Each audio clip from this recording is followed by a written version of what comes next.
알려지기보다 사랑이 넘치는 교회 섬김을 원하기보다 섬김의 기쁨 알아가는 교회 세상이 주목하기보다 주님이 주목하는 교회 화려한 겉모습보다 중심이 주를 향한 주님이 피로 사신 아름다운 교회 서로 사랑함으로 하나 되는 교회 주님이 머리 되신 거룩한 교회 우리 함께 만들어 2절합니다. 내 작은 생각보다도 내 작은 생각보다도 하나 됨에 소중함하는 교회 세상에 알려지기보다 서로가 서로를 깊이 아는 교회 세상이 주목하기보다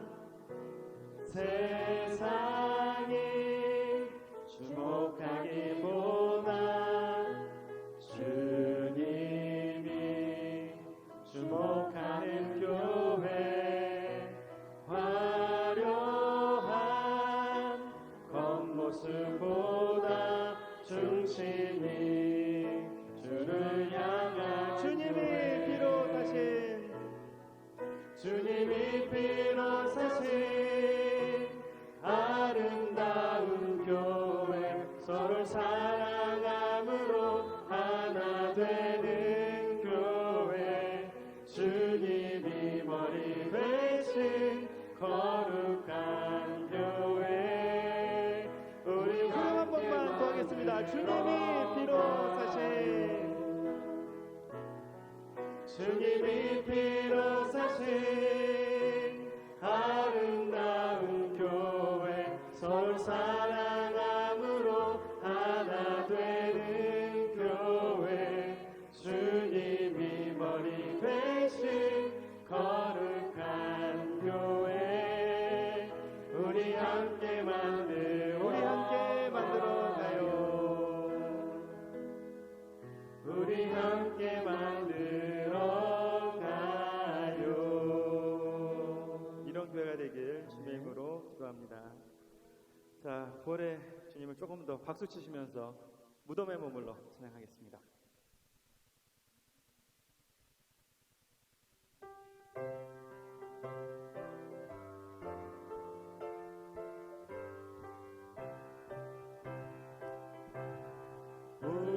무덤에 머물러 예수 내 구주 새벽 기다렸네 예수 내 주 원수를 다 이기고 무덤에서 살아나셨네 어둠을 이기시고 나와서 성도와 함께 길이 다스리시네 사셨네 예수 다시 사시 2절입니다. 헛되이 지키네 예수 내 구주 헛되이 봉하네 예수 내 원수를 다 이기고 무덤에서 살아나셨네 어둠을 이기시고 나와서 성도와 함께 길이 다스리시네 사셨네 예수 다시 사셨네. 거기 못 가두네. 거기 못 가두네. 예수 내 구주 우리를 살리네. 예수 내 주 원수를 다 이기고 무덤에서 살아나셨네. 어둠을 이기시고 나와서 성도와 함께 길이 다스리시네. 사셨네 사셨네. 예수 다시 사셨네. 네, 무덤에 이기신 우리 예수님을 찬양합니다. 선포하라 찬양하겠습니다.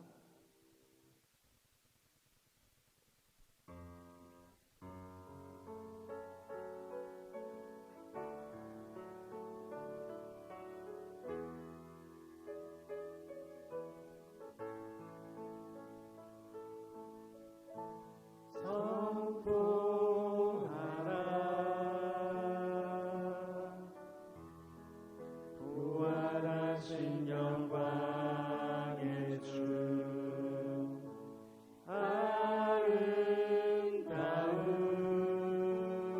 아름다운 영광의 주를 보라. 보좌에 앉으신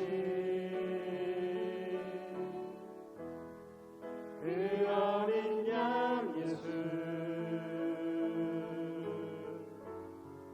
다 무릎 꿇고서 주 경배하 선포하라. 선포하라.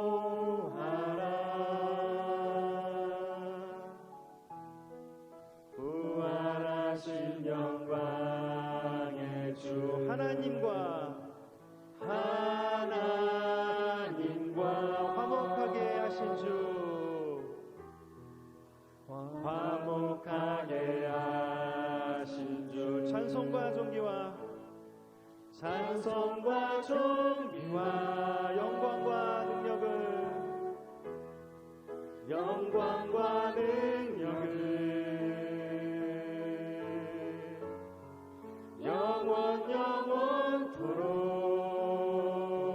영원토록 받아주.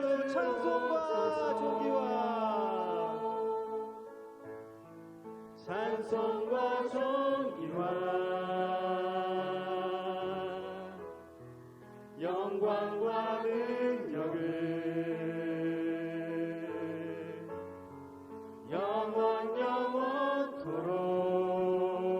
영원토록 받아주옵소서. 아멘. 자, 마지막 찬양 거친 길을 걸어갈 때도 찬양하시겠습니다.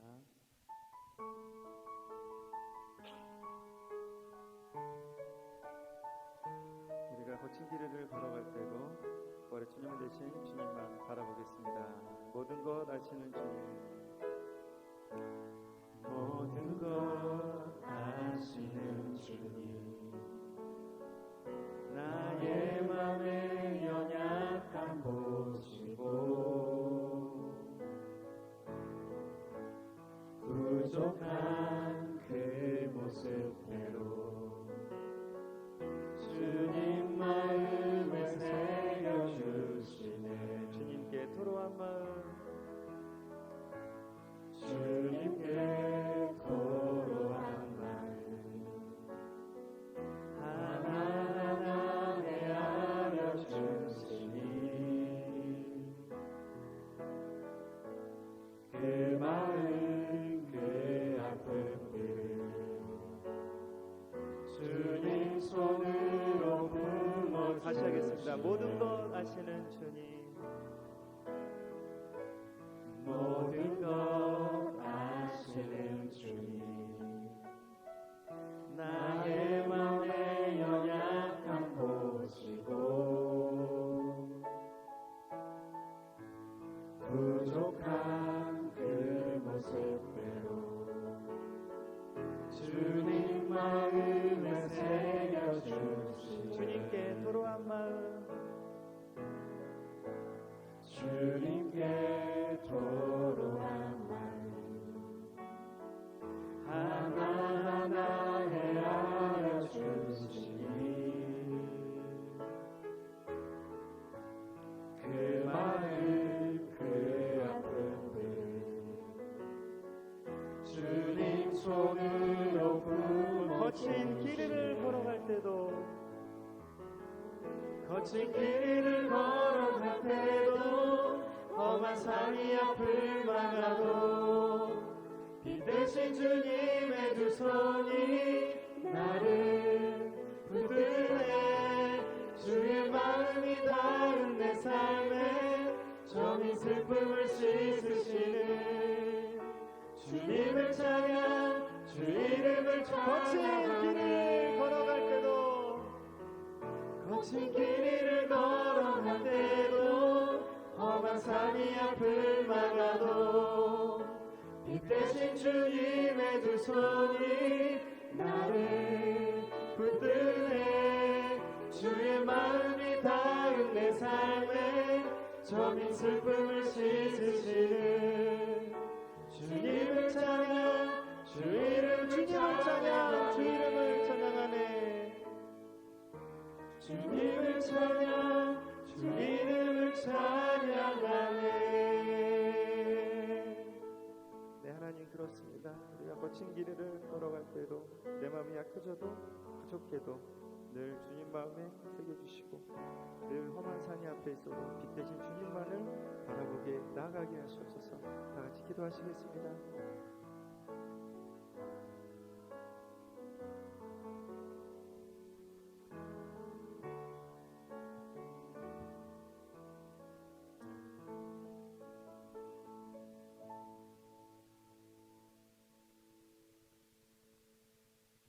우리 묵도하심으로 하나님 앞에 부활절 예배를 드리도록 하겠습니다.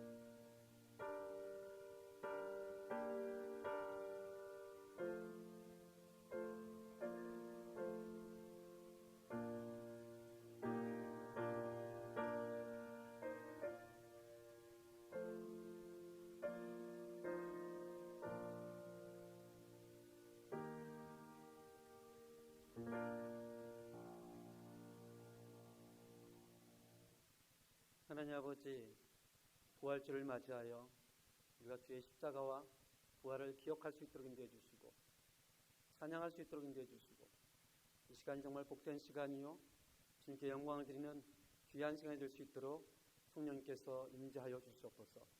예수님의 이름으로 기도합니다. 아멘. 우리 사도신경으로 신앙 고백을 하나님 앞에 드리도록 하겠습니다. 나는 전능하신 아버지 하나님, 천지의 창조주를 믿습니다. 나는 그의 유일하신 아들 우리 주 예수 그리스도를 믿습니다.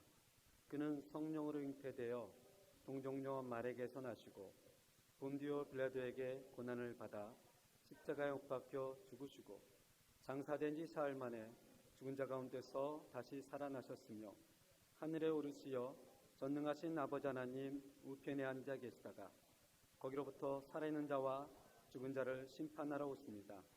나는 성령을 믿으며 거룩한 공교회와 성도의 교제와 죄를 용서받는 것과 몸의 부활과 영생을 믿습니다. 아멘. 성시교도 134번 부활절 두 번째 말씀을 함께 교독하도록 하겠습니다. 내가 받은 것을 먼저 너희에게 전하였노니 이는 성경대로 그리스도께서 우리 죄를 위하여 죽으시고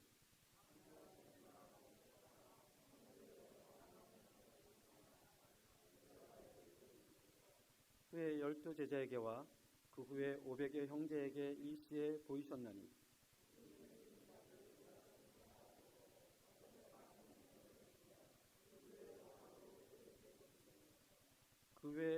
사도에게와 맨 나중에 만삭되지 못하여 난자 같은 내게도 보이셨느니라.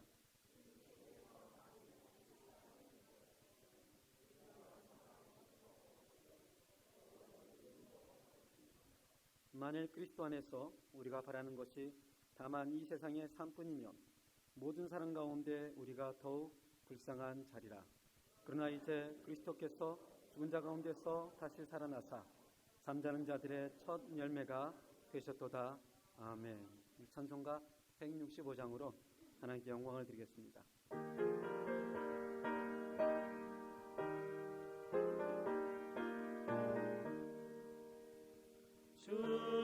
주님께 영광 다시 사신 주 사망 권세 모두 이기시었네.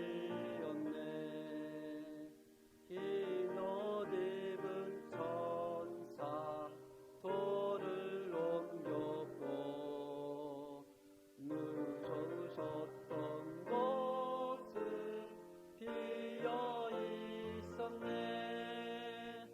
주님께 영광 다시 사신 주 사망 권세 모두 이기시었네. 부활의 주님 나타나시사 두려움과 의심 물리치셨네. 주의 교회 기뻐 찬송하여라. 다시 사신 주님 죽음 이겼네. 주님께 영광 다시 사신 주 사망 권세 모두 이기시었네. 생명의 임금 영광의 주님 주님 없는 삶은 헛되뿐이라. 주의 사랑으로 세상 이기고 요단 건너 본향 가게 하소서. 주님께 영광 다시 사신 주 사망 권세 모두 이기시었네. 아멘.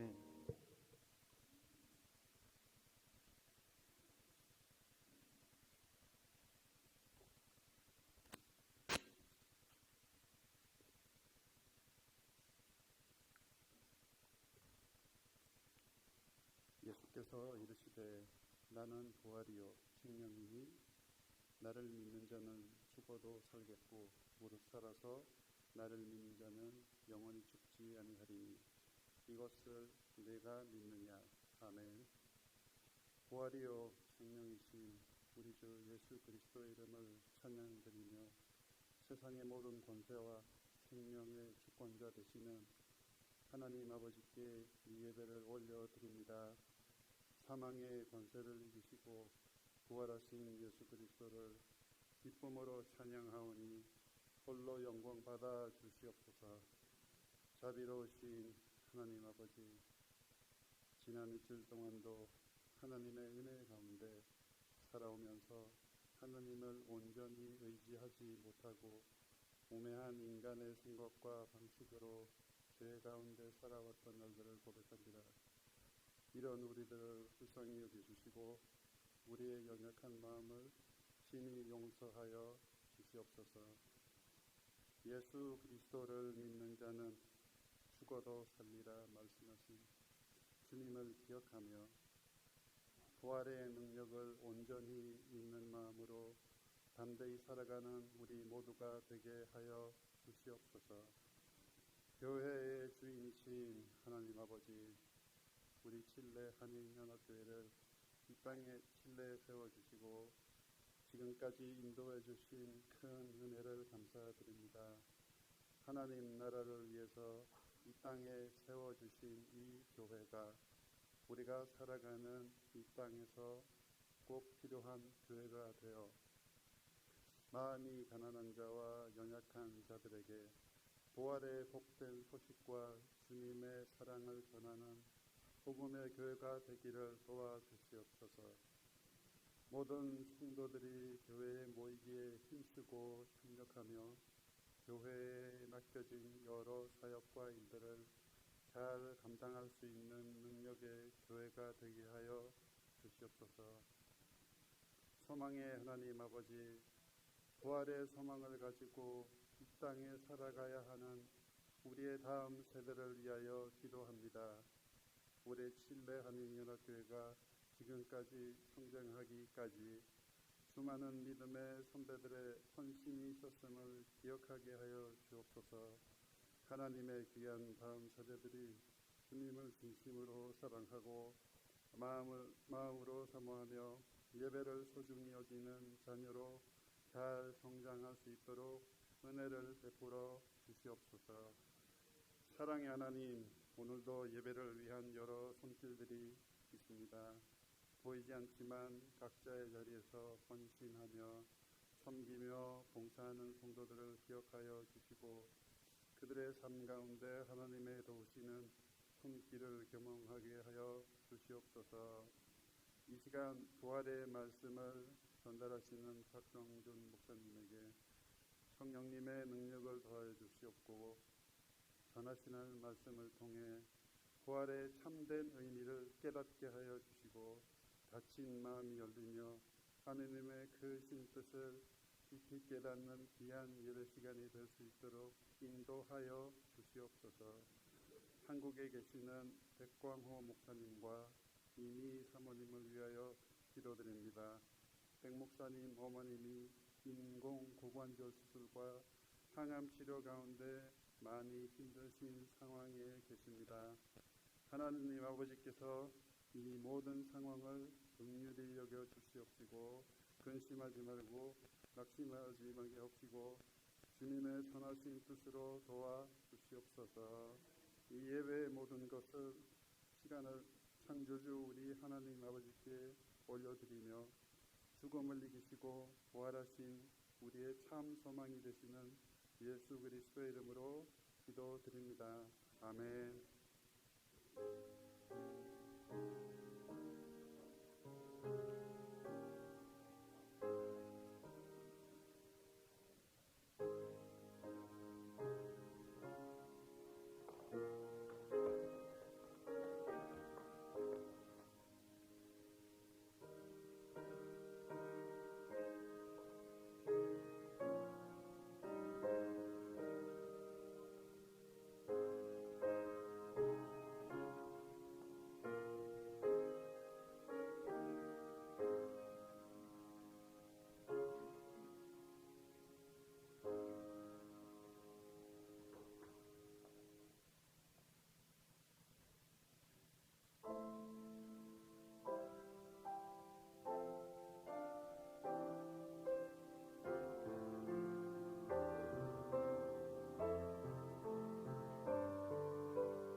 기도하겠습니다.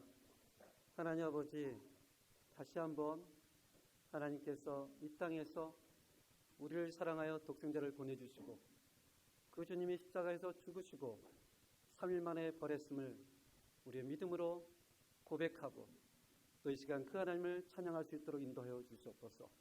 주 말씀이 선포되어 줄 때에 우리의 마음속에 감동을 허락해 주시고 정말 우리가 두 손을 들고 주님을 찬양할 수 있는 귀한 예배가 될 수 있도록 붙잡아 주시옵소서. 예수님 이름으로 기도합니다. 아멘. 오늘 함께 나눌 하나님의 말씀은 누가복음 24장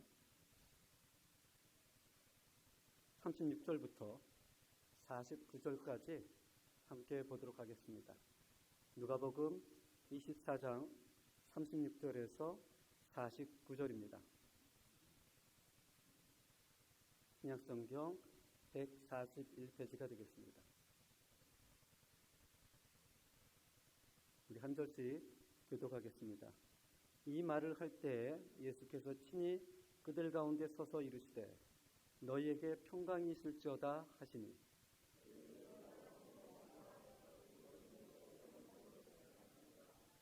예수께서 이르시되 어찌하여 두려워하며 어찌하여 마음에 의심이 일어나느냐.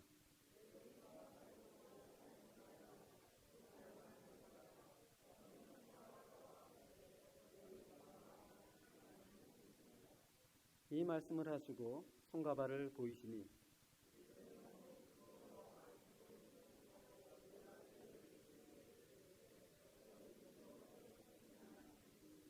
이에 구운 생선 한 토막을 드리니 또 이르시되 내가 너희와 함께 있을 때에 너희에게 말한 바 곧 모세의 율법과 선지자의 글과 시편의 날을 가리켜 기록된 모든 것이 이루어져야 하리라 한 말이 이것이라 하시고 또 이르시되 이같이 그리스도가 고난을 받고 제3일에 죽은 자 가운데서 살아날 것과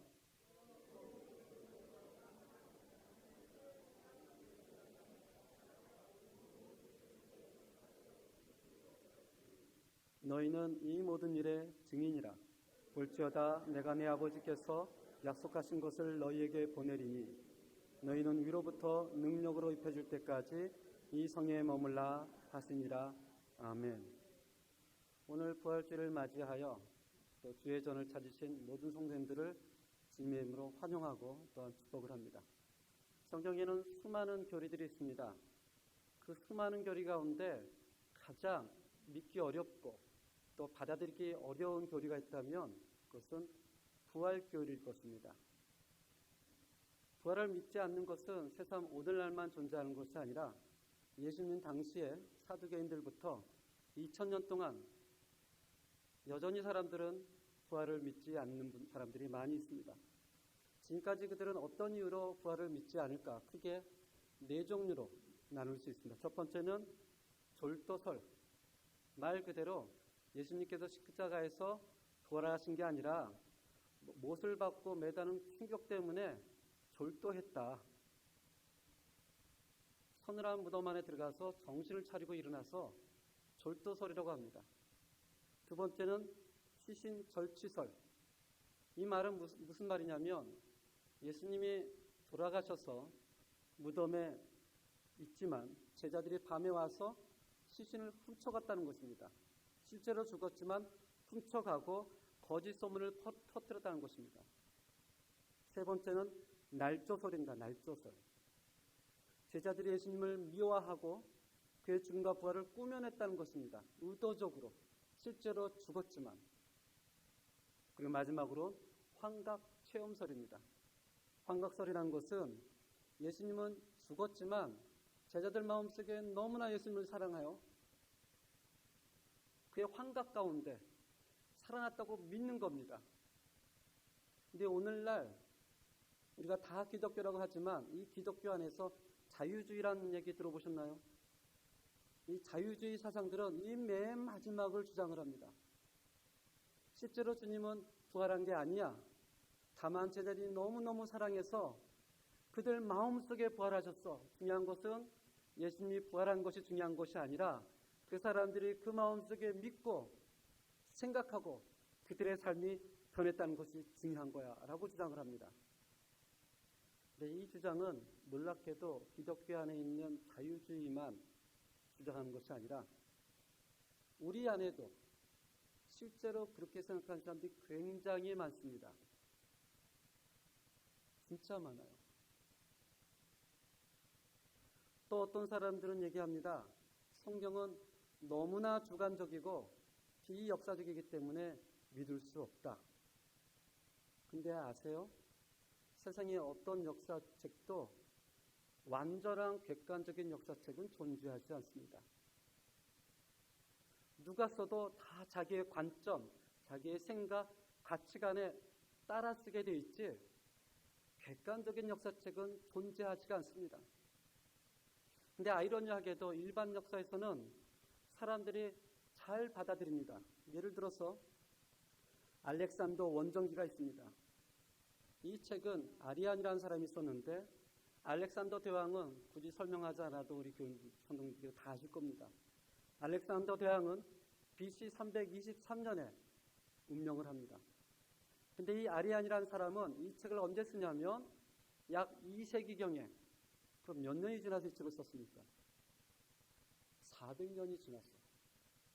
알렉산더 대왕의 1세기를 다루는데 이 아리안 사람이 2세기경에 400년이 지나서 썼는데도 역사가들은 이 책을 신뢰할 만하다, 객관적이다 라고 얘기를 합니다.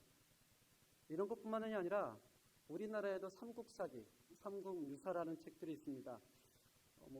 이민사회에서 태어난 친구들은 잘 모르겠지만 이 한국에서 공부를 해본 사람들은 다 압니다.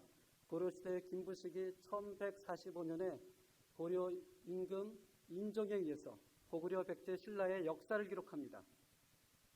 그것을 기록하고 나서 얼마 지나지 않아 일면이란 사람이 삼국사기의 이야기들이 많이 빠졌다. 그래서 설하든지 여러 가지들을 적당하게 집어넣어서 삼국유사를 기록합니다. 근데 이 책은 고구려 백제 신라가 존재했을 때부터 얼마나 후에 기록된 줄 아세요? 500년 후에 기록됩니다. 500년 후에, 자그마치. 그럼에도 불구하고 오늘날의 대부분의 사람들은 이 삼국사기에 대해서 딴지를 걸지 않습니다. 삼국시대를 연구하려면 저 책을 봐라 라고 얘기를 합니다. 객관적이다 라고 얘기를 합니다.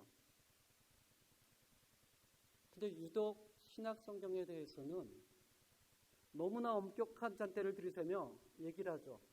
성경은 객관적이 아니야. 성경은 역사성이 없어 라고 얘기를 하지만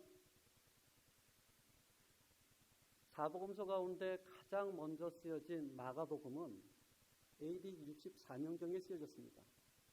AD 64년경이라면 주님이 십자가에 죽으시고 부활하신 지 겨우 몇 년 됐을 때예요. 겨우 30년 됐을 때입니다. 앞에 있는 역사책과 비교해보면 10분의 1이에요. 10분의 1. 여전히 주님의 부활을 봤던 사람들, 여전히 예수님의 말씀을 들었던 사람들, 그의 손을 만졌던 사람들, 그의 이적을 체험했던 사람들이 살고 있었을 때 마가복음이 기록되어집니다. 그 다음에 마태복음은 70년경, 누가복음 70년경, 요한복음 좀 더 늦게 90년경. 이 사복음서가 주님이 부활하신 이후에 30년에서 최소 많게는 60년. 그런데도 사람들은 성경이 역사적이지 않다, 객관적이지 않다 라고 너무나 다른 잣대를 들이대는 것을 보게 됩니다. 우리가 오늘 본문 말씀을 보면서 부활의 현장 속으로 한번 들어가 보기를 바랍니다. 오늘 본문 말씀 24장 36절을 함께 읽겠습니다. 24장 36절입니다. 시작. 이 말을 할 때에 예수께서 친히 그들 가운데 서서 이르시되 너희에게 평강이 있을지어다 하시니 아멘. 36절에 보면 이렇게 시작이 됩니다. 이 말을 할 때, 이 한국 사람들의 우리 문법에서는 주어를 넣지 않을 때가 많이 있습니다. 그래서 우리 대화할 때는 굳이 주어를 넣지 않아도 대부분이 그냥 이해를 합니다. 그 어떤 본문에서는 주어를 넣지 않으면, 예를 들어서 이 말을 할 때 하면 누가 이 말을 했는지, 그 사람이 한 사람인지, 그 사람이 두 사람인지, 또 무슨 말을 했는지, 아니면 많은 말을 했는지를 알 수가 없습니다. 저희가 가지고 있는 한글 개혁 성경에서는. 그런데 레이나 발레라 1960 스페인 성경에서는 이렇게 얘기를 합니다. Mientras ellos aún hablaban de estas cosas. 여기 보면 주어가 어떻게 나오죠? 단수입니까? 복수입니까? 복수예요. 한 사람이 말을 한 것이 아니라 굉장히 다수의 사람들이 몇 가지를 얘기합니까? 한 가지 일이 아니고요. 여러 가지 일들을 지금 얘기하고 있는 거예요. 한국말을 그대로 번역한다면 그들이 아직도 이런 이야기들을 하는 때에 이렇게 번역을 합니다. 정확하게 번역한다면. 과연 그들은 누굴까? 그리고 그들은 무슨 얘기를 하고 있었을 것일까? 24장 1절 한번 보시기 바랍니다. 24장 1절. 함께 읽겠습니다. 안식 후 첫날 새벽에 이 여자들이 그 준비한 향품을 가지고 무덤에 가서 24장 1절에 보면 이제 예수님이 돌아가시고 안식일이 지난 다음에 한 부리의 여자들이 예수님의 무덤에 장례를 치르기 위해서 향품을 가지고 갑니다. 갔더니 무덤이 비어 있어요. 근심이 됩니다. 근데 이 여자들이 누구인지 아세요? 이 여자들의 이름이 10절이 나옵니다. 10절 함께 읽어보겠습니다. 시작. 이 여자들은 막달라 마리아와 요한나와 야고보의 모친 마리아라. 또 그들과 함께 다른 여자들도 이것을 사도들에게 알리니라. 혹시 기억하십니까? 지난 고난주간 때 주님께서 십자가를 지고 갈 때 백성들은 그 십자가를 따라가죠. 구경하며 따라갑니다. 근데 한 부류의 여자들이 어떻게 하며 따라가죠? 가슴을 치며 눈물 흘리며 따라갑니다. 그리고 그 여자들이 예수님이 십자가에 달리셨을 때 그 십자가에서 주님이 십자가에 못 박힐 때부터 운명할 때까지 다 그 자리에 있습니다. 그 여자들이 이 여자들이에요. 그 여자들이 이 여자들이에요. 이 여자들은 마음에 근심을 가지고 합니다. 우리 주님이 어떻게 되었을까? 안타까움을 가지며 가슴을 치며 갑니다. 근데 갔더니 무덤이 비어 있는 거예요. 더 근심이 되죠? 아니, 어떻게 된 거지? 누가 우리 주님의 시신을 가져갔을까? 로마 병정일까? 제자들일까? 아니면 다른 사람들일까? 그때 오늘 성경을 보니까 천사들이 나타나 5절에 이렇게 기도합니다. 어찌하여 살아있는 자를 죽은 자 가운데서 찾느냐. 처음으로 그 여자들이 가슴을 치며 울며 따라갔던 그 여자들이 주님의 부활하심의 소식을 듣고 9절을 함께 읽어보겠습니다. 9절 시작. 무덤에서 돌아가 이 모든 것을 11 사도와 다른 모든 이에게 알리니 그들이 뛰어가 누구에게 갑니까? 예수님의 제자들에게 갑니다. 가서 전했겠죠. 우리가 갔더니 무덤이 비어 있습니다. 천사들이 나타나서 주님이 부활했다고 합니다. 제자들의 반응을 한번 보세요. 제자들의 반응 11절입니다. 함께 있습니다. 시작. 사도들은 그들의 말이 허탄한 듯이 들려 믿지 아니하나. 여기 보면 허탄한이라는 단어가 나오는데 신약 성경 이슬금 가운데 허탄이라는 말이 여기 딱 한 번 등장합니다. 이 단어는 의학용어입니다. 어떤 사람이 열병을 걸렸는데 정신이 오락가락할 때 헛소리를 할 때 허탄한이라는 표현이에요. 이것을 쉽게 표현한다면 이렇게 표현하면 됩니다. 사도들이 그들의 말이 미쳤다고 들려 믿지 아니하니. 당연하지 않겠어요? 당연히 미쳤다고 들리는 거죠. 저 여자들이 그렇게 주님을 사랑하더니 헛것을 보고 미쳤구나. 그 가운데 제자들 가운데 언제나 튀어나가는 한 사람 한 명이 있죠. 행동의 사람. 누굽니까? 베드로입니다. 이 베드로는 불같은 사람이에요. 언제나 얘기를 들으면 가만히 듣지 않습니다. 들으면 튀어나갑니다. 12절에 보니까 제가 읽겠습니다. 베드로는 일어나 무덤에 달려가서 구부려 들여다보니 세마포만 보이는지라 그 된 일을 놀랍게 여기며 집으로 돌아가니라. 아멘. 여자들의 말이 미쳤다고 생각을 하면서도 베드로는 생각을 했을 것입니다. 정말 저 여자들이 미쳤을까? 정말 무덤이 비었을까? 정말 주님이 살아나셨을까? 주님이 살아났다면 나는 뭐라고 얘기를 할까? 아마 제정신이 아니게 뛰어갔을 거예요. 갔더니 정말 무덤이 비어 있습니다. 최소한 여자들의 말 반은 맞는 거예요. 주님이 살아나는지 안 살아나는지는 모르겠지만 무덤이 비어 있는 것은 확인했습니다. 그러면서 성경은 뭐라 그래요? 그 된 일을 놀랍게 여기며 어디로 돌아가요? 집으로. 그 집이 어디예요? 제자들이 모여있는 집입니다.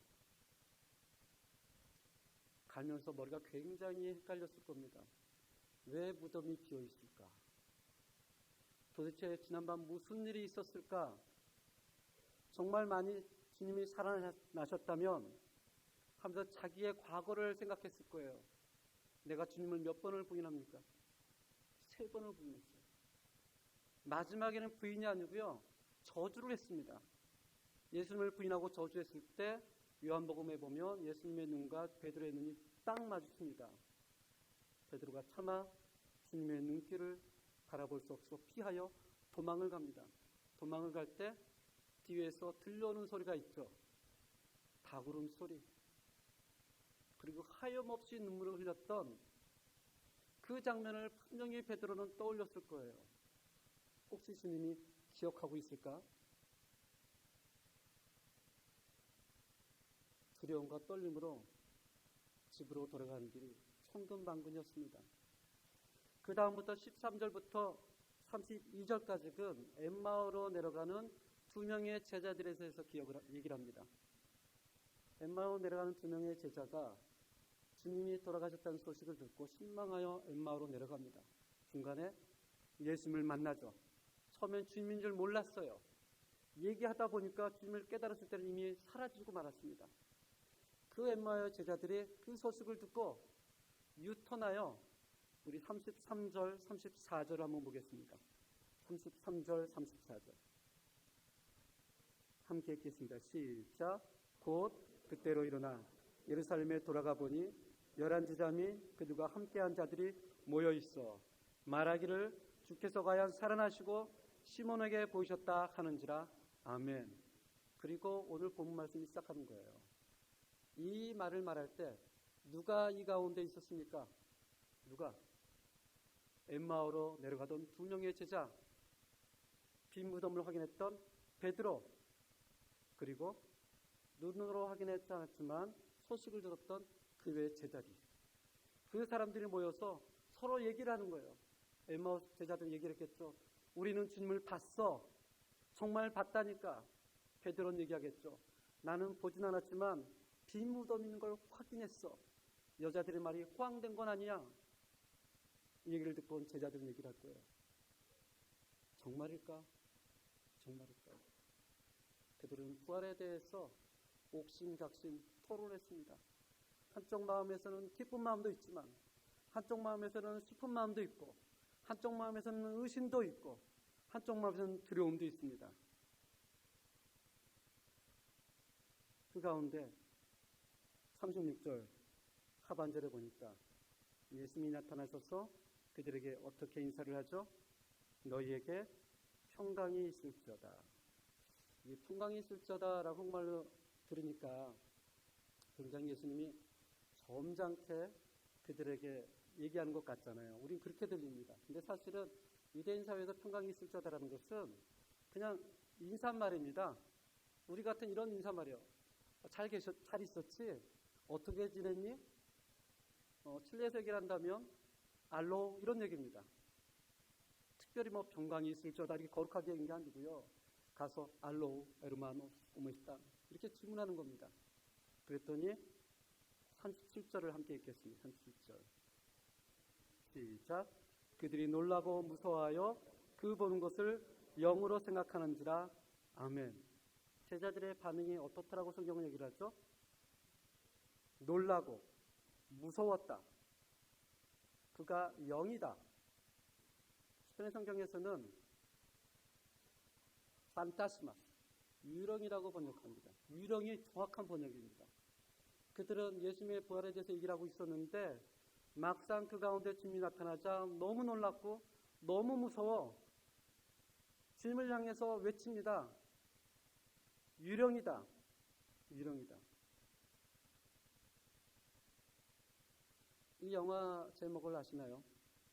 2015년도에 한국에서 처음으로 1,000만을 넘겼던 정말 재밌는 영화입니다. 영화의 제목은 암살. 이 중간에 전지현이 주연이고 이 옆에 있는 이쪽에 있는 이정재는 독립군인데 소위 또 밀정으로 활약하는 빌런입니다.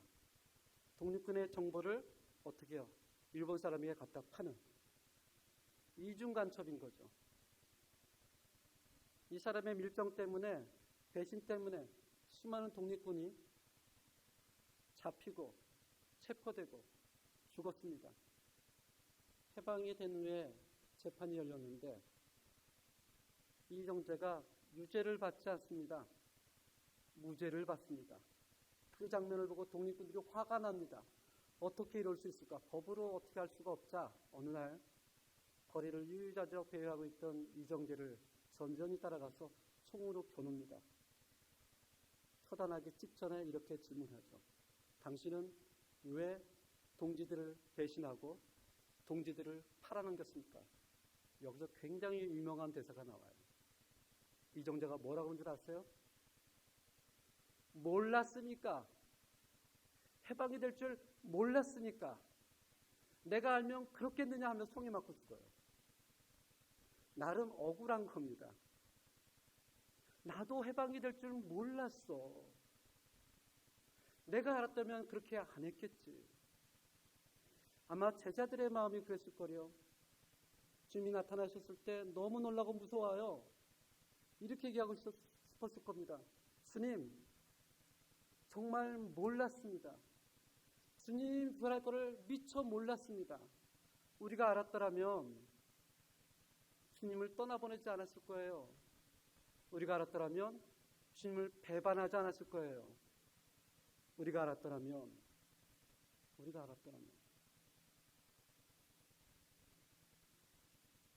그들 가운데 나타난 주님을 보고 그들의 마음이 두려웠습니다. 이런 생각도 해봅니다.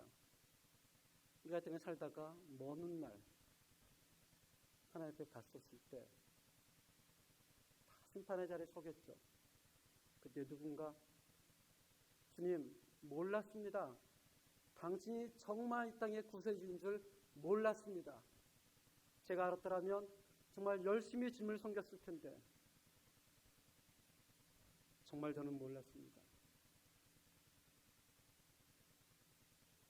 지금도 수많은 사람들이 교회를 심지어 나오지만 심지어 봉사를 하지만 심지어 예배를 드리지만 그는 여전히 좋은 선생이요 우리를 궁히 여겼으며 본받아야 될 뿐 여전히 그분 말씀은 좋은 말씀이요 그분을 기억하며 예배를 드리지만 또는 그분처럼 살아야겠다고 고백하지만 정말 중요한 그분의 부활을 믿지 않는 사람들이 너무나 많습니다.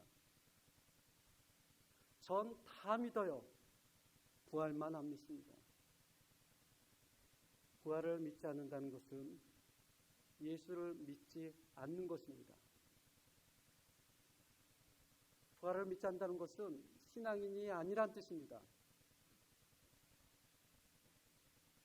제자들은 예수님과 함께 3년 동안 걸었고 예수님과 함께 먹었으며 그분의 말씀을 듣고 그분의 이적을 눈으로 바라보고 손으로 만져봤습니다. 그렇지만 그들의 과거의 신앙의 경험이 현재와 미래와 연결되지 않습니다. 부활하신 주님이 그들 눈앞에 나타났을 때 그들은 마치 풍랑 가운데서 바람아 잠잠하라 라는 그 주님을 바라보듯이 유령이라고 소리쳤습니다. 놀라고 두려웠던 그 제자들을 향하여 주님이 이렇게 물으십니다. 38절입니다. 38절 함께 읽겠습니다. 시작. 예수께서 이르시되 어찌하여 두려워하며 어찌하여 마음이 의심이 일어나느냐. 아멘. 여기 보면 어찌하여 의문대명사를 두 번이나 쓰면서 제자들의 영적 무지에 대해서 안타까워합니다. 41절에 보니까 제자들이 너무 기쁨으로 아직도 믿지 못하고 놀랍게 여길 때, 이게 굉장히 그들의 영적인 상태가 혼란스러운 걸 얘기를 해요. 너무 기쁨으로 믿었다, 이 말이 맞는 건데 성경은 너무 기쁨으로 믿지 못했다라고 얘기를 해요. 얼마나 혼란스러웠으면, 그 마음속에 얼마나 마음속에 무너짐이 있었으면, 기쁘긴 한데 도저히 믿기는 어려운 거예요. 그들 앞에서 주님이 두 가지 증거를 하십니다. 첫 번째는 39절입니다. 제가 읽겠습니다. 내 손과 발을 보고 나인 줄 알라. 또 나를 만져보라. 영은 살과 뼈가 없으되 너희 보는 바와 같이 나는 있느니라. 첫 번째는 사실 손과 발을 내어주며 만져보라. 나는 정말 살아났느니라. 두 번째는 41절 42절입니다. 내가 여기 무슨 먹을 것이 있느냐 하시니 이에 구운 생선 한 토막을 드리니 받으사 그 앞에서 잡수시더라. 미련하고 더디 믿는 제자들 앞에서 주님 두 가지를 보여주시죠. 자신의 손과 발을 보여주시며 만져보라. 그리고 먹을 것을 가져와라. 그들 앞에서 먹고 마시며 본인이 부활한 증거를 보여줍니다. 부활의 사건은 정말 엄청난 것입니다. 3년 동안 주님과 동행했던 제자들조차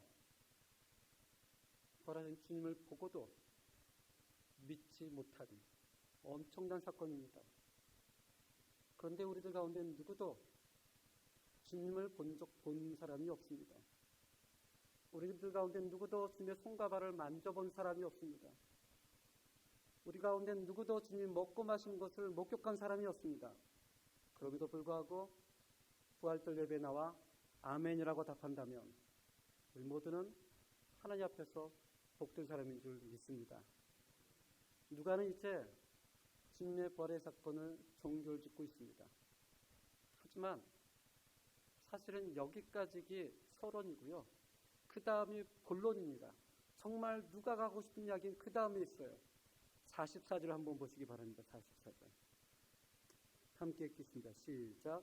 또 이르시되 내가 너희와 함께 있을 때에 너희에게 말한 바 곧 모세의 율법과 선지자들의 글과 시편의 날을 가리켜 기록된 모든 것이 이루어져 하야 하리라 한 말이 이것이라.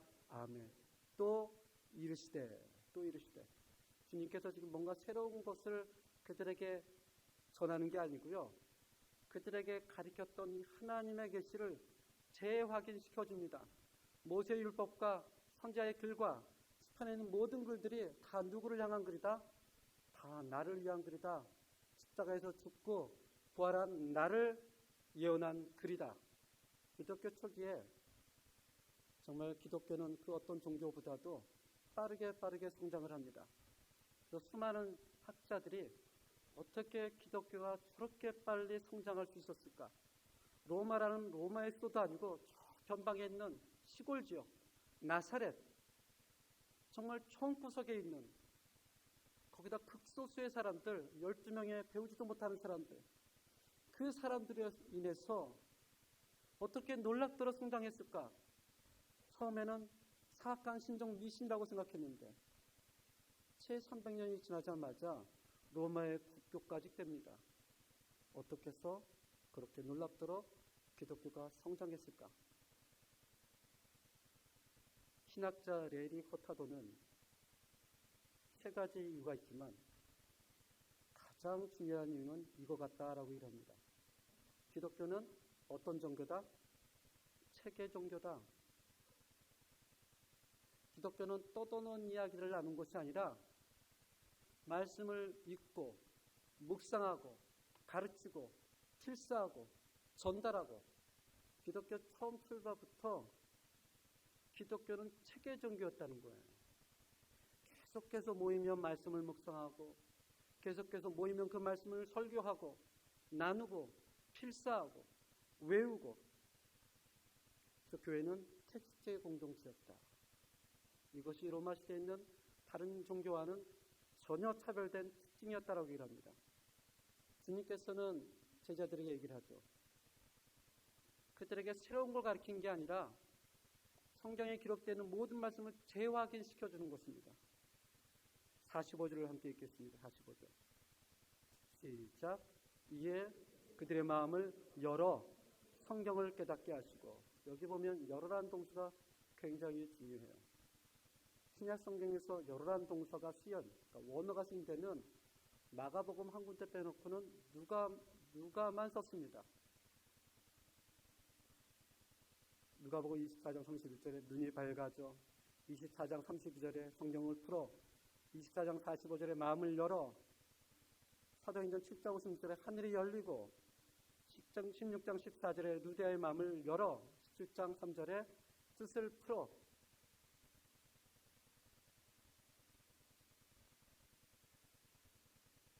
누가만 특별하게 그것을 강조합니다. 그들이 성경을 읽을 때, 그들이 말씀을 들을 때 하나님께서, 성령께서 그들의 마음을 어떻게 했다고요? 열어주셨다는 거예요. 여러분. 그래서 깨닫기 시작했다는 것입니다. 우리 역시 매일매일 성경을 한 장 읽으면서 머릿속에 지식을 집어넣는 것이 아닙니다. 우리 성경을 보면서 기도하죠. 하나님, 내 눈을 열어주시옵소서. 내 마음을 열어주시옵소서. 하나님, 이 말씀을 듣고 내가 깨닫게 하여 주시옵소서. 기쁘면서도 여전히 두려워서 믿지 못하는 그 제자들에게 주님이 말씀을 들려주면서 어떻게 해요? 하나님께서 그들의 마음을 열어주어 그들이 성경을 깨닫게 하셨다. 그 성경의 내용이 46절, 47절입니다. 제가 읽겠습니다. 또 이르시되 이같이 그리스도가 고난을 받고 제3일에 죽은 자 가운데 살아날 것과 또 그의 이름으로 제사함을 받게 하는 회개가 예루살렘에서 시작하여 모든 족속에게 전파될 것이 기록되었으니. 너희들이 부활의 주님을 만나고 나서 너가 이 땅에서 살아가야 될 목적이 있다. 구체적으로 48절에는 이렇게 얘기를 합니다. 너희는 이 모든 일의 증인이다. 증인이다. 혹시 오늘 설교 제목을 기억하십니까? 예수를 믿는다는 것이, 문장이 이제 완전한 문장이 아니죠. 문장이 완성되다가 만 문장입니다. 이것을 제가 완성해 보겠습니다. 예수를 믿는다는 것은 부활의 증인되는 것이다. 지금 오늘 성경에서는, 오늘 본문에서는 예수님이 부활했다라고만 강조하는 것이 아니고 그 부활한 사람들이 무엇을 위해 살아가야 되는 것을 얘기하고 있는 것입니다. 예수를 믿는다는 것은 교회에 나오는 것이 아니다. 예수를 믿는다는 것은 단순히 열심히 봉사하는 것이 아니다. 예수를 믿는다는 것은 부활의 증인이 되는 것이다. 아, 주님이 부활하셨구나, 좋다라고 감탄사를 말하며 살아가는 것이 아니라는 것입니다. 증인이 된다는 것을 얘기를 합니다. 증인. 이제 설교 말씀을 마치고 우리는 성찬식을 하게 될 겁니다. 주님 말씀하신 떡과 포도주를 먹으며 그분의 십자가와 부활을 서로 공유하는 겁니다. 언제까지요? 주님이 오실 때까지. 이 말씀은 그때 방에 있었던 11명의 제자들과 엠마오의 사람과 또 다른 사람들에게만 얘기하는 것이 아니라 오늘 부활주를 맞이하여 예배를 드리는 모든 성도들에게 동일한 말씀을 합니다. 예수를 믿는다는 것은 부활의 증인으로 살아가는 것이다. 마지막 구절 한 구절만 읽고 마치겠습니다. 49절입니다. 시작. 볼지어다 내가 내 아버지께서 약속하신 것을 너희에게 보내리니 너희 위로부터 능력으로 입혀질 때까지 이 성에 머물라 하시니라. 아멘. 주님께서는 항상 중요한 말씀을 하실 때 반드시 하는 이야기가 있습니다. 그것이 볼지어다입니다. 볼지어다. 부활의 증인이 된다는 것은 지식을 가지고 있는 것만으로 되지 않습니다. 여러분과의 제 열정으로만 되지 않습니다. 그래서 주님은 그들에게 얘기를 하죠. 너희가 예수를 믿는다는 것은 부활의 증인이 되는 것이다. 그런데 이 성에서 떠나지 말고 하나님께서 위로부터 오는 능력을 받아라. 그게 뭐죠? 성령입니다. 부활의 증인이 된다는 것은 맞아, 증인이 돼야지 라고 결단으로 되는 것이 아니라는 것입니다. 하나님으로부터 오는 능력, 하나님으로부터 오는 은혜, 그것을 옷 입어야 비로소 그렇게 살아갈 수 있다는 것입니다. 비로소. 저는 사랑하는 우리 성도님들과 저희 교회가 저를 포함해서 정말 예수를 믿는 부활의 증인으로 살아가기를 주님으로 권합니다. 더 더불어 이것은 우리의 열정으로만 되지 않습니다. 하나님 앞에 능력을 구해야 됩니다. 하나님 앞에 은혜를 구해야 됩니다. 하나님, 그렇게 살아갈 수 있도록 은혜를 허락하여 주시옵소서. 그런 끊임없는 간구와 기도가 저희 교회 가운데 풍성하기를 주님으로 축원합니다. 우리 함께 찬양을 드리겠습니다.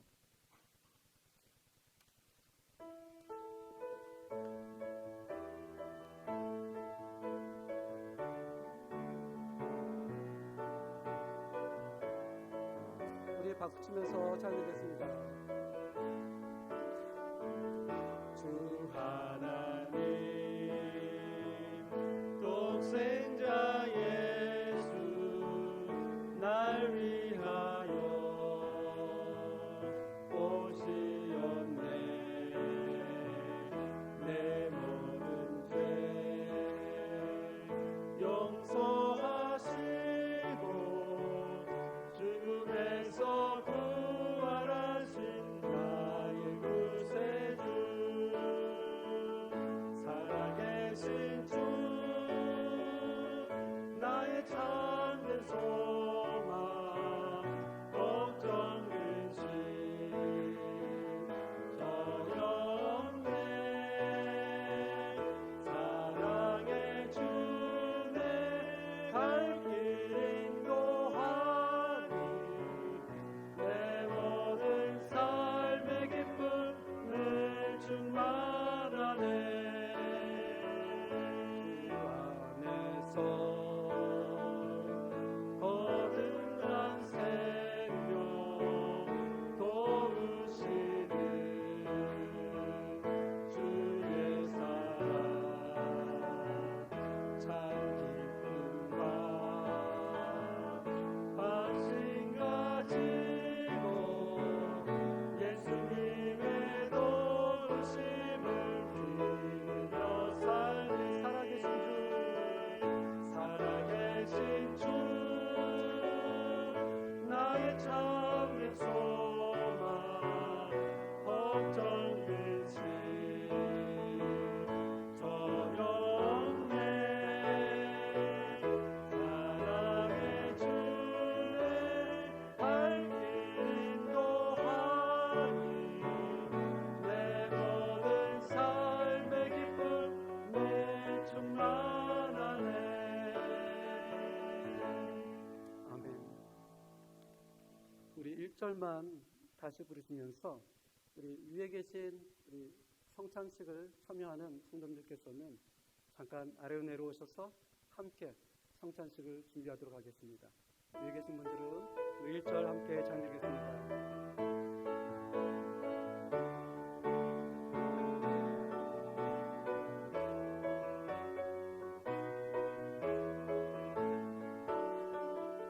주 하나님 독생자 예수 날 위하여 오시었네. 내 모든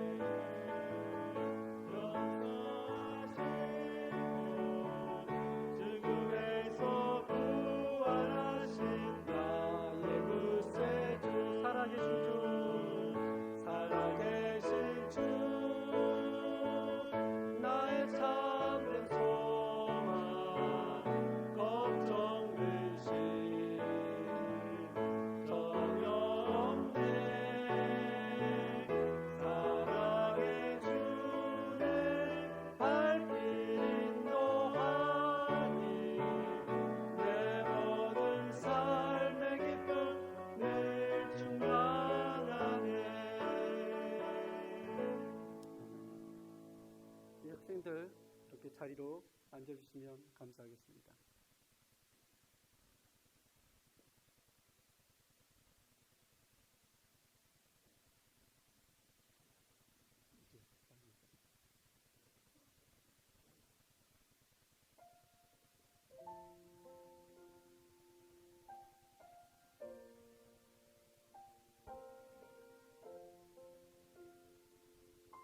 잠시 기도하겠습니다. 주님, 주님께서 떡을 떼어주시고 잔을 나눠주시며 그 예식을 기념하라 하신 그 주님의 말씀에 따라 성찬을 준비하였습니다.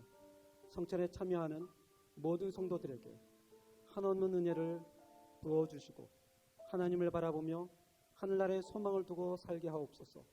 예수님 이름으로 기도합니다. 아멘. 이 예식은 우리 예수님께서 친히 세우시고 그리스도를 기념하라 그가 다시 오실 때까지 죽으심을 기억하게 하는 예식입니다. 이 예식은 신앙을 고백하는 자기의 백성들이 새 힘을 공급받으며 죄를 대적하고 모든 고난과 유혹에서 승리하게 하시며 믿음의 확신과 사랑의 수고와 우리 주 예수 그리스도에 대한 소망의 인내를 더 정착하게 하십니다. 그리고 이 예식은 무훈 입교인이 떡과 찬을 받을 것입니다. 그러나 무흠 입교인이라도 양심의 가치를 느끼는 분은 받지 못할 것입니다. 마지막 순간까지 경건하게 동참하여 주시기를 바랍니다.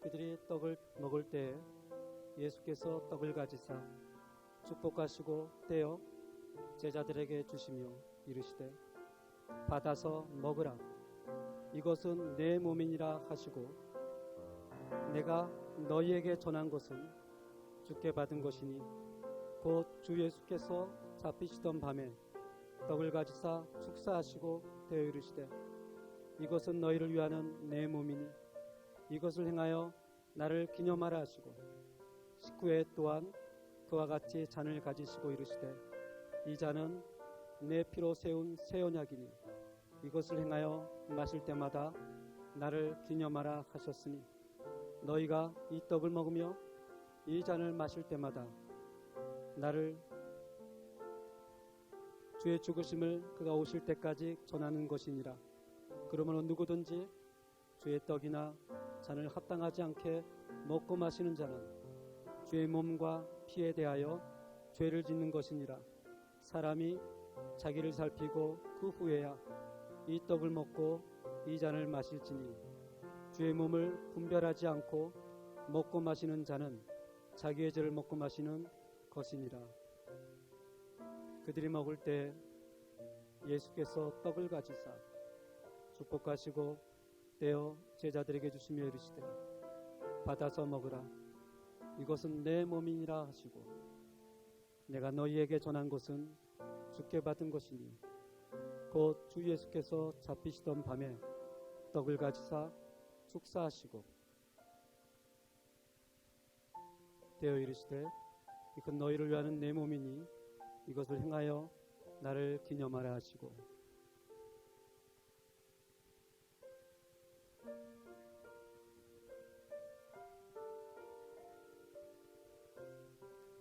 혹시 떡을 받으실 분 가운데 받지 못하신 분은 손을 들어서 표해 주시기 바랍니다.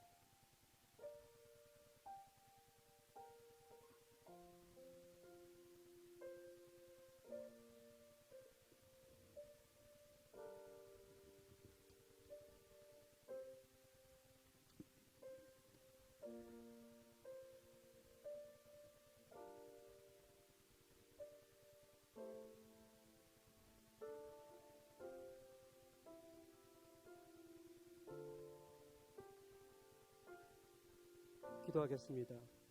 이제는 우리 주님이 세우신 뜻에 의지하여 식후의 잔을 들고 축사하신 분잔을 실시하고자 합니다. 우리를 위하여 십자가에서 흘리신 거룩하신 보혈의 공로를 우리는 믿고 의지하오니 사랑이 많으신 주님, 이 자리에 임재하셔서 이 잔을 받은 우리들을 축복하여 주옵시고 주의 귀한 사랑을 나누게 하여 주옵소서. 우리 주 예수 그리스도의 이름으로 기도합니다. 아멘.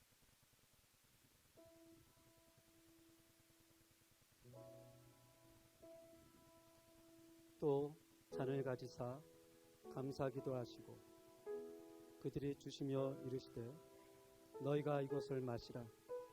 이것은 제 사함을 얻게 하려고 많은 사람을 위하여 흘리는 바 나의 피 곧 언약의 피니라. 식후에 또한 그와 같이 잔을 가지시고 이르시되 이 잔은 내 피로 세운 새 언약이니 이것을 행하여 마실 때마다 나를 기념하라 하셨으니 너희가 이 떡을 먹으며 이 잔을 마실 때마다 주의 죽으심을 그가 오실 때까지 전하는 것이니라. 그러므로 누구든지 주의 떡이나 잔을 합당하지 않게 먹고 마시는 자는 주의 몸과 피에 대하여 죄를 짓는 것이니라. 사람이 자기를 살피고 그 후에야 이 떡을 먹고 이 잔을 마실지니 주의 몸을 분별하지 못하고 먹고 마시는 자는 자기의 죄를 먹고 마시는 것이니라.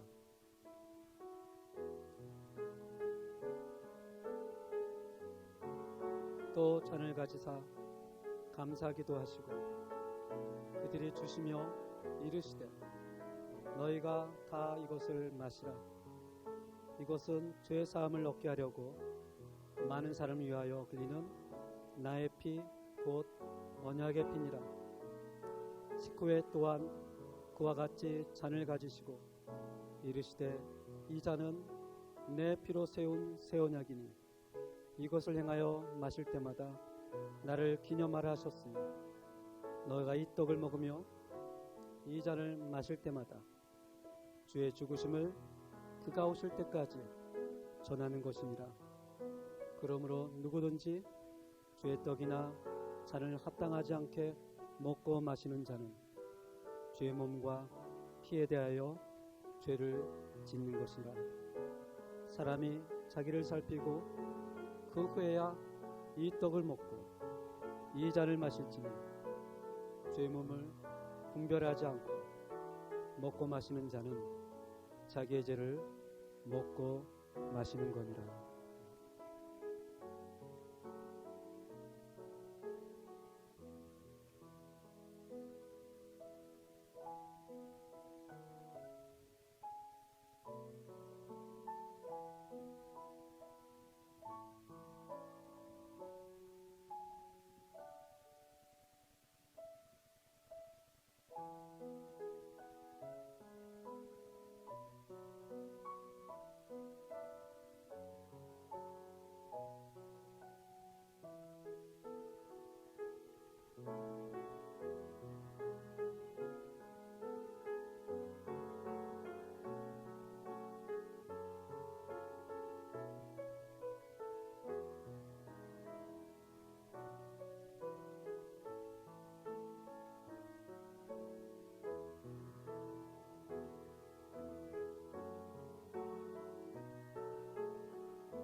꼭 분자를 받아야 되는데 받지 못하시는 분이 계시면 손을 들어서 지금 표해 주시면 감사하겠습니다.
우리가 다 찬미하고 감람산으로 가니라.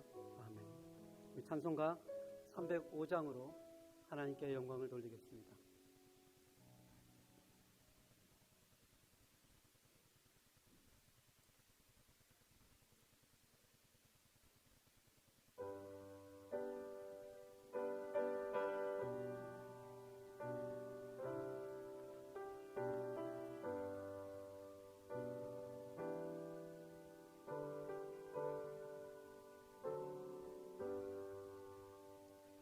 나 같은 죄인 살리신 주님의 놀라와 잃었던 생명 찾았고 안녕을 얻었네. 큰 죄악에서 건지신 주님의 고마워 나 처음 믿은 그 시간 귀하고 귀하다. 이제껏 내가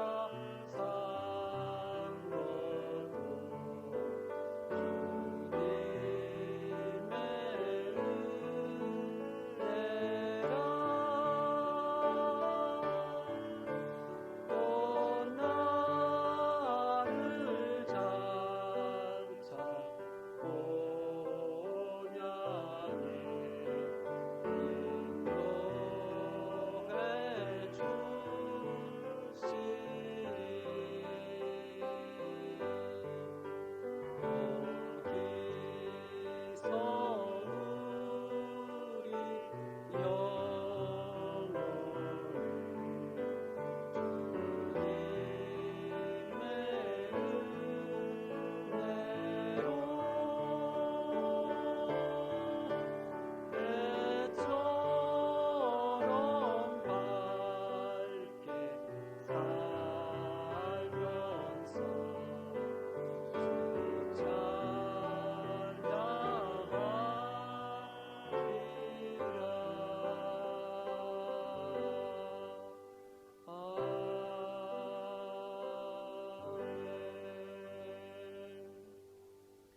함께 기도하겠습니다.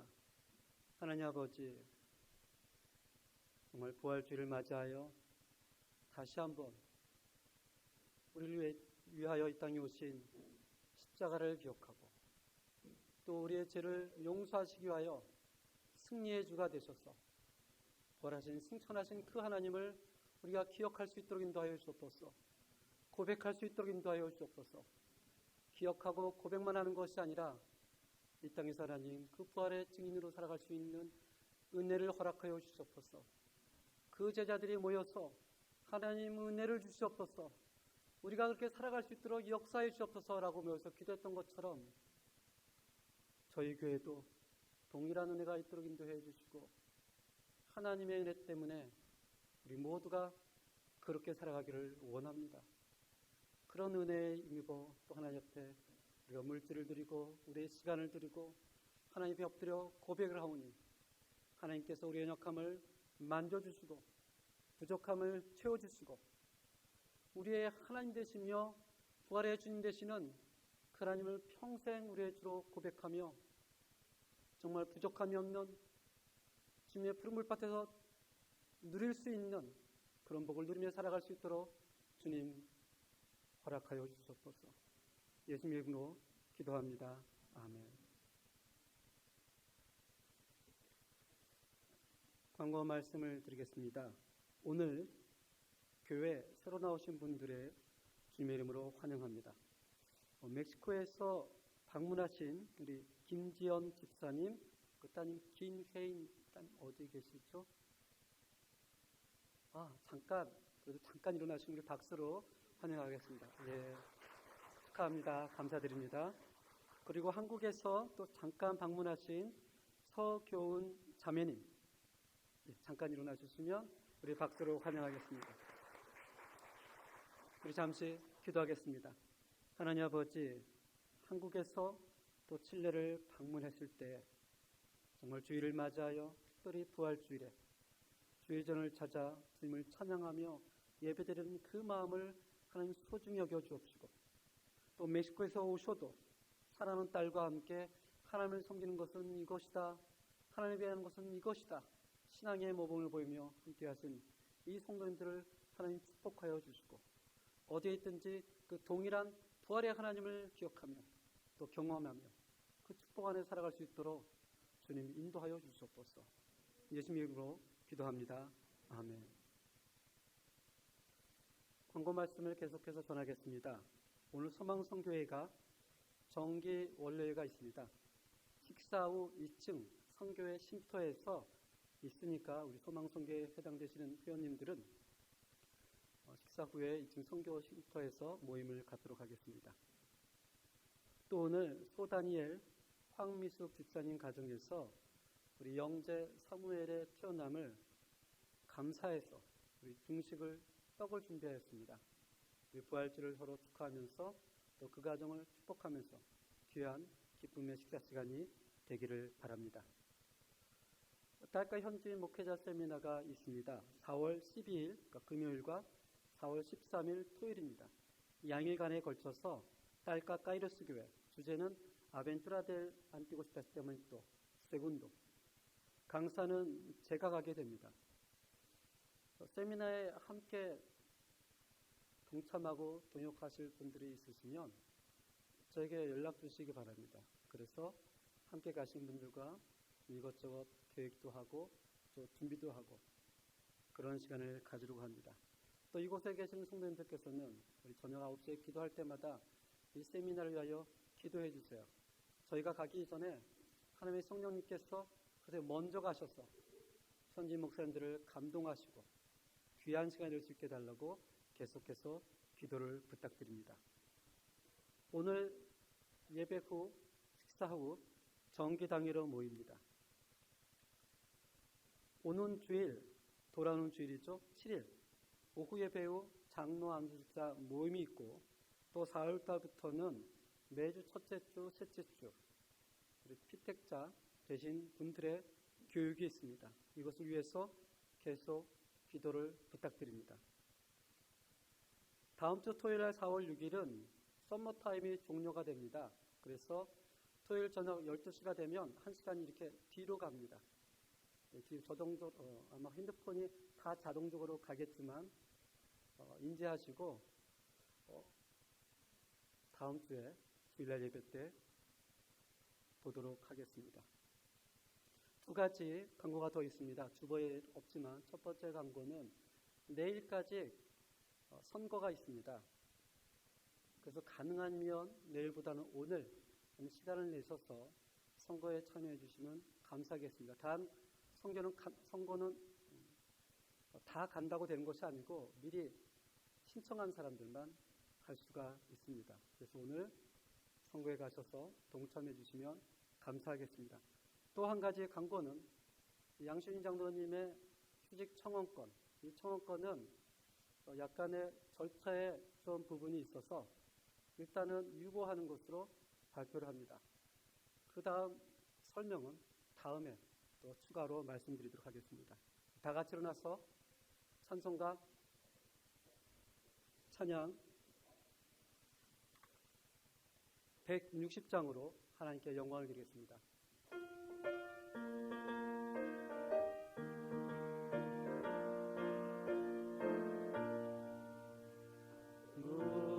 무덤에 머물러 예수 내 구주 새벽 기다렸네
사셨네 사셨네 예수 다시 사셨네